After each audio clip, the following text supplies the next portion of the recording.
وہ روزانہ آتی تھی میرے کلینک پہ، سب سے آخری سیٹ پر بیٹھ جاتی اور اپنی باری کا انتظار کرتی رہتی۔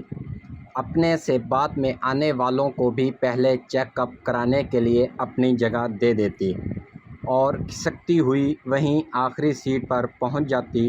عورتیں اپنی بیماریاں بتاتی تو وہ غور سے سن رہی ہوتی اور ان سے سوال و جواب بھی کرتی۔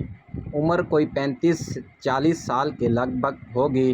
کپڑے قیمتی نہیں مگر صاف ستھرے ہوتے تھے۔ میں ملک کا مشہور ڈاکٹر ہوں۔ دن میں سرکاری اسپتال میں ہوتا ہوں اور شام میں اپنے پرائیویٹ کلینک پر رات گئے تک بیٹھتا ہوں۔ میری پریکٹس خوب چلتی ہے۔ لوگ کہتے ہیں اللہ نے میرے ہاتھ میں شفا رکھی ہے۔ میری فیس عام آدمی کی پہنچ سے دور ہے۔ میرا گھر میں انتظار کرنے والا کوئی نہیں ہے، اس لیے میرا زیادہ وقت کلینک پر ہی گزرتا ہے۔ بیوی 2 سال پہلے فوت ہو چکی ہے، جبکہ بیٹیوں کے فرائض میں ادا کر چکا ہوں۔ دونوں اپنے گھروں میں آباد ہیں۔ وہ بلا ناغہ تقریباً 1 سے 1.5 گھنٹہ کلینک پر بیٹھتی اور پھر چلی جاتی بغیر چیک اپ کرائے اور دوا لیے۔ آج میں نے ارادہ کیا کہ اس سے پوچھوں گا کہ وہ کیا کرنے آتی ہے۔ بی بی آپ آئیں۔ میں نے اپنے مریضہ کو دوسری طرف بٹھا کر اسے اشارہ کیا۔ وہ ہونک سی میری طرف دیکھنے لگی۔ جی میں آپ کو ہی بلا رہا ہوں، آئیں اب آپ کی باری ہے۔ وہ اٹھی اور تقریباً گھسٹتے ہوئے قدموں سے میرے پاس آ کر کھڑی ہو گئی۔ بیٹھیں۔ وہ نہ چاہتے ہوئے بیٹھ گئی۔ جی بتائیں کیا مسئلہ ہے؟ اس نے گلا صاف کیا اور نپے تلے لہجے میں بولی، ڈاکٹر جی آپ بہت بڑے ڈاکٹر ہیں، میں غریب عورت آپ کی فیس نہیں دے سکتی اور میں یہاں اپنا علاج کرانے نہیں آئی، تو پھر یہاں کیا کرنے آتی ہیں؟ ڈاکٹر صاحب میں پیراں گوٹھ میں رہتی ہوں، وہاں کوئی ڈاکٹر نہیں ہے۔ ایک حکیم تھا وہ بھی مر گیا۔ پچھلے دنوں بستی میں ہیضہ پھوٹ پڑا، کئی ماؤں کی گود اجڑ گئی۔ کیونکہ ہمارے گوٹھ میں کوئی ڈاکٹر نہیں، میری شانو بھی مر گئی اسی بیماری کی وجہ سے۔ وہ رونے لگی۔ مجھے لگا وہ مجھے بستی کے لوگوں کے علاج کے لیے اصرار کرے گی، مگر میرے پاس نہ تو وقت تھا اور نہ ہی جذبہ۔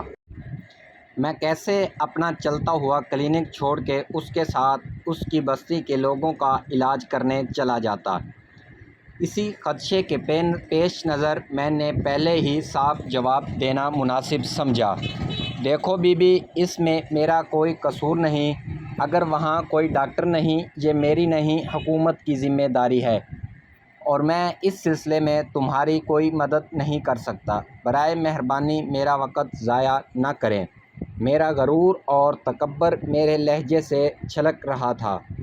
اس جہان کے فانی ہونے کا ادراک تمام مخلوقات میں سے صرف نوح انسان کو ہے، مگر پھر بھی اس کی بھوک بے قابو ہے، چاہے وہ دولت کی ہو یا کسی اور چیز کی۔ میرے مریض میرا انتظار کر رہے تھے۔ میں نے جان چھڑانے کی غرض سے ذرا غصیلے لہجے میں کہا، بی بی جب کوئی بیماری نہیں، کوئی کام نہیں تو یہاں کیا کرنے آتی ہو؟ میرا کتنا ٹائم ضائع ہو گیا تمہاری وجہ سے۔ اس نے چند ثانیے میرے چہرے کو دیکھا۔ اس کے چہرے پر حیرانی صاف پڑی جا رہی تھی۔ شاید اسے مجھ جیسے اعلیٰ درجے کے ڈاکٹر سے ایسے گھٹیا پن کی امید نہیں تھی۔ وہ گویا ہوئی، ڈاکٹر جی آپ کے پاس جو مریض آتے ہیں میں ان سے باتوں باتوں میں ان کی بیماری کے متعلق پوچھتی ہوں۔ جو دوائی آپ ان کو تجویز کرتے ہیں اس کا نام بھی پوچھ لیتی ہوں۔ اس طرح روز 1-2 مریض سے میری بات ہو جاتی ہے۔ گھر جا کے میں بیماری اور دوائی کا نام کاپی میں لکھ لیتی ہوں۔ پوری 5 جماعتیں پاس ہوں۔ پھر اگر بستی میں کوئی بیمار ہو جاتا ہے تو میں بیماری کے حساب سے آپ کی بتائی ہوئی دوائی انہیں لا دیتی ہوں۔ میری شانو تو مر گئی مگر میں کسی اور کی شانوں کو مرنے نہیں دوں گی۔ یہ کہہ کر وہ تو کلینک سے چلی گئی، مگر میری اعلیٰ تعلیم اس کی 5 جماعتوں کے سامنے ہچ ہو گئی تھی۔ میری بھوک مر گئی۔